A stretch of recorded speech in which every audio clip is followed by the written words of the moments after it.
Hello, everyone. Welcome to the Financial Advisors Want to Know podcast. I'm Catherine Tindall, a CPA here at Dominion Enterprise Services. We're a specialty tax and accounting firm that just works for financial advisors. And today's episode, I have Scott Rusnak.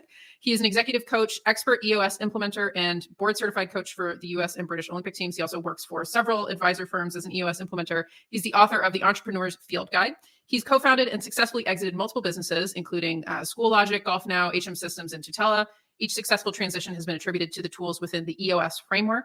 With more than 30 years of experience in the entrepreneurial world as a coach, consultant, and advisor, he helps his clients recognize blind spots and learn lessons that can only be taught by someone who has been through it all. Scott, welcome to the show. Thank you for joining me. Wow, that's a lot. Well, you've done a lot. And that's what the EOS system allows you to do, right? Allows you to go in hyperspeed. Yeah, you just have to compartmentalize things and really realize what your vision is. What does that thing look like? Are we ready to run with discipline and accountability? And then most importantly, do you want to do it in a healthy, open, honest environment so everyone knows how we're going to get there? Exactly. Yeah, because I was having this conversation even with an advisor earlier today where she's getting into the place in her business now where she's doing, top line $1 million a year. She wants to grow, but there's all of the underlying structure work hasn't been done because she's been able to survive off of solopreneur, wearing every hat, running as fast as she can. And now that she's getting to the point of, I really want to turn this into a business that I can sell.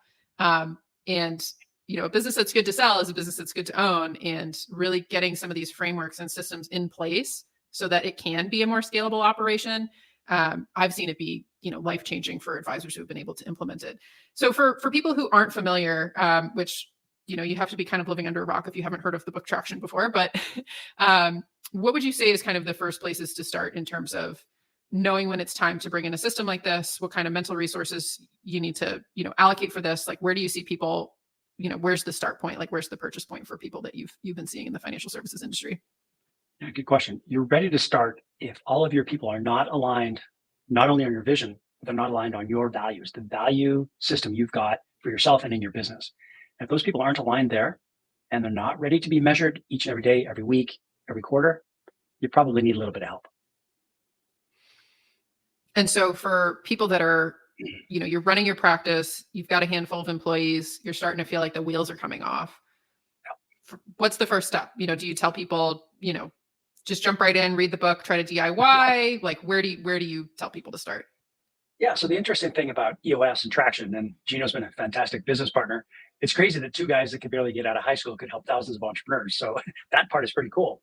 And I'm just going to back it up a little bit. I've got a client in San Diego called West Coast Wealth, a very young team of 20 somethings and 140 something that just said, hey, look, we've read the book. We've implemented some of these ideas. We've got an accountability chart. I think we're pretty sure on our quarterly priorities, and they were doing a good job. They were probably about 70% of the way there. But we all know that it's that next phase that's the hardest part.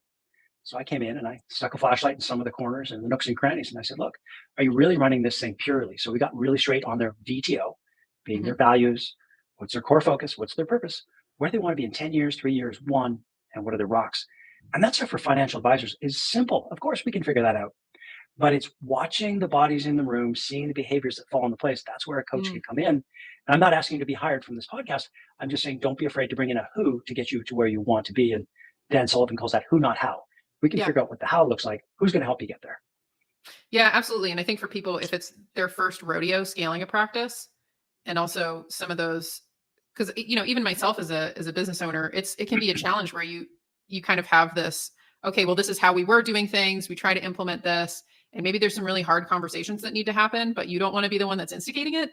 So by having an external person in the room, it allows you to have somebody else instigate it. It's not that you're going to avoid that conversation, but at least it kind of forces the issue rather than you just, like you were saying, maybe you can get 70% of the way there, but the difference between good and great is, magnitudes of difference. So I think that's a great thing to highlight. So when you've come into practices, what are common things that you see people screw up when trying to do self-implementations that are, kind of either low-hanging fruit or just really common things that you see people mess up trying to DIY?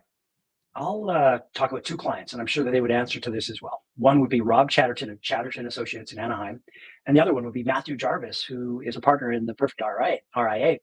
And they both are really smart leaders. But the bottom line is they needed their team to get vulnerable and realize we're not perfect. And some things may not look like they should.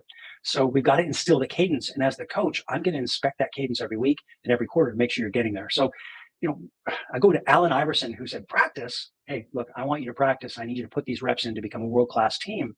And I've yet to see any Olympic team or any other team get there without a really great coach. Again, I'm not on this podcast to try to get hired. I just want people to be introspective and understand that you've got to get vulnerable and have someone else come in and point out those blind spots. Yeah, because if you're the only person monitoring your growth, you're only going to grow to how big you are, right? Like you can't be pulled beyond yourself by yourself. It's got to come from some, that internal drive has to come from you, but the expertise to actually get you to get beyond, the ceiling of yourself, it requires something external to pull you up. Ooh, you just said something there sorry, Catherine. You said oh something yeah, no, it really resonates. Get beyond yourself. So I firmly believe, and I do a talk every quarter all over the globe for EOS called EOS Life. I firmly believe if you want a well-designed business, you've got to have a well-designed life. And a lot of the advisors and people are watching this right now are going, oh, I'm making money. I think I'm doing pretty good. But there's so much more to it that you can bring in if you're in sync on both sides. Yeah, absolutely. No, and I've heard from other, a piece of content that I really like is that, in your business, you are going to be the ceiling, right? If you're the one that's the firm owner, the constant issues that you're coming up against, it's going to be yourself. That's who the problem is going to be coming from. And you need to be able to figure out that balance between personal and business, because ultimately, like, it's my opinion that, business is a means for self-actualization, and that it's a challenge for you to become a better version of yourself. And that's really the core challenge of it, rather than just like, oh, I'm going to make some money. That's kind of, you're going to tap out at a pretty low level if that's kind of your attitude with it. But what I really like about what I've, because EOS is something that we're working on implementing in our firm, and it's an interesting learning curve. And we utilize like a lot of software and things for tracking internally. A lot of it's, specific for my industry, but a lot of it comes down to those mental pieces and that willingness to improve, and a lot of those kind of like soft points, not things that are as easily measured. For people who are trying to, maybe they've read the book, trying to do some initial implementations, where have you found kind of the easiest wins for people in the process of implementing? Yeah, the easiest wins happen right out of the gate in what we call Focus Day, where we get your organization really built up on something we call the accountability chart. Who's the visionary? Who's guiding us in the right direction? Who's pulling this together? Who's our integrator, our operating officer? And then defining what the seats look like. And then we move on to what their accountabilities have got to be, because if two people are responsible for one thing, nobody's responsible.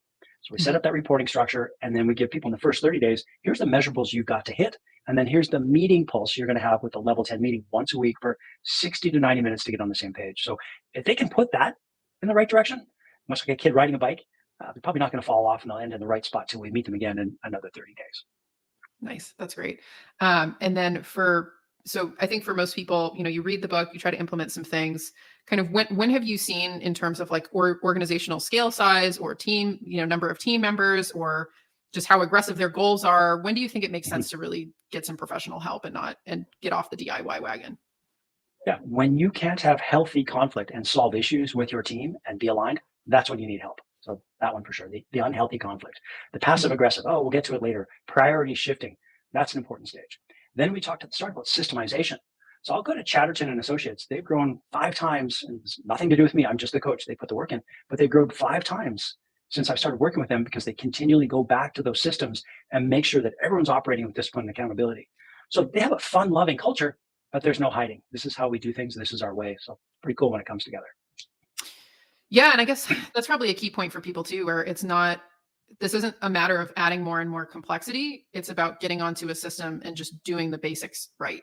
Like it's not, once you have things in place, it's more about the consistency, like that compounding effect of the consistency, rather than you having to take these really, more and more complex measures in order to see growth. So for people what are some results that you've seen people have out in the field in terms of like being able to scale their practices or quality of life improvements, things like that, to kind of, I'm always like trying to entice people. I showed you in the little pre-call, one of the few business books that sits behind my desk is the book. That's good. And I think for a lot of people, hearing the transformation stories can be the piece that pushes them over the edge to do it. What successes have you seen kind of maybe recently for wealth management firms that have implemented? Yeah. So we've got the structure in place. We know what everyone's doing. So it's a foundation of that skyscraper. What do you want it to look like? We got to have the foundation first. And then each little floor on that building that they're putting together, that comes together every week. So we put together the structure. We know how they're measuring one another. And then we keep it really simple. And EOS is the most simple, practical tool set out there. We just put them through these simple processes to learn these 20 tools. And firms much like West Coast Wealth in San Diego, they just get along. They know what's going on. And it's not hugging, kissing all the time, but they push through. And even Matthew Jarvis and his partner Shalansky, these guys are crazy how they push for, but they put the right structure in place and then they have a better life. And people are like, oh, there's no such thing as work-life balance. And I'll say, well, you're dead wrong. Most people are going to be in the same place this time next year. Let's make sure it's not you, because EOS can apply to your business and your life. And that's a big part of the EOS life that we always talk about online.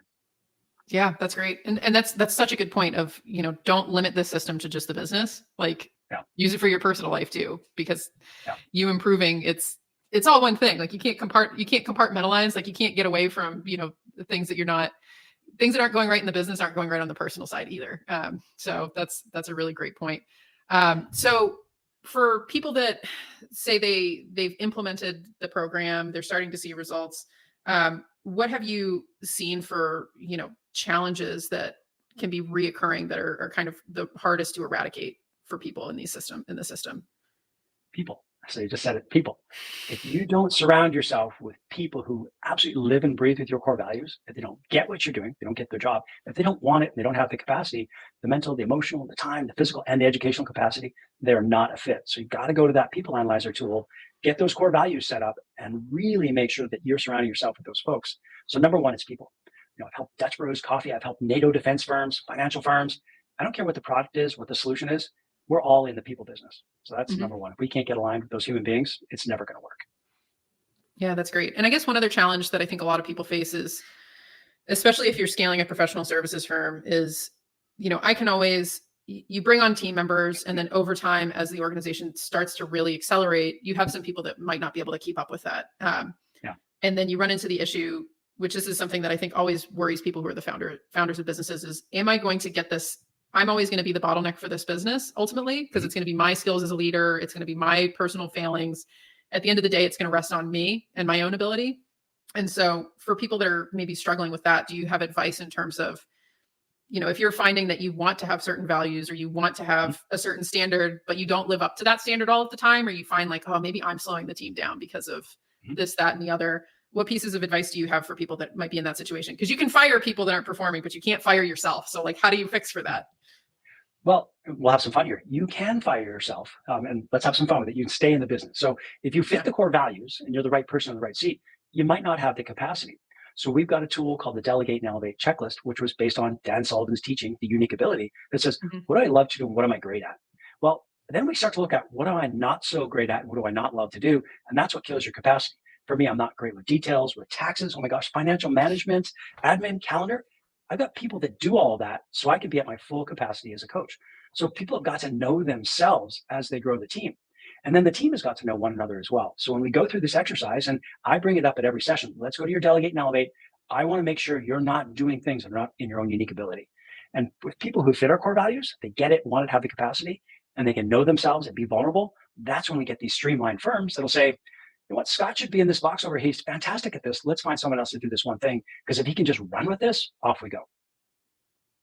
Yeah, absolutely. So maybe it's not so much about trying to fix your weaknesses, but offboarding them and just really leaning into your strengths, right? So that's, well, if your weaknesses are you can't tie your shoes in the morning, I'd say, well, get some slip-ons. So, yeah, it's knowing what battles to fight. That's great. Well, so for people who are looking to connect with you, I know you've got a book out, the Entrepreneur's Field Guide. But for people who are interested in, connecting with you, what are the best ways for them to get in touch or to engage with, the work that you've been doing? I just took the book off Amazon and we're redoing it on my website. So if they go to my website, scottrusnak.com, there'll be some videos there. They can download those. I'll get them a copy of my book and they can just shoot me an email. I'd be happy to help.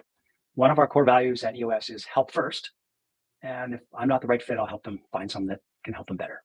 Awesome. That's great. Well, thank you so much for joining me today, Scott. I love this conversation. Yeah, likewise, Catherine. It's been a pleasure. Thank you.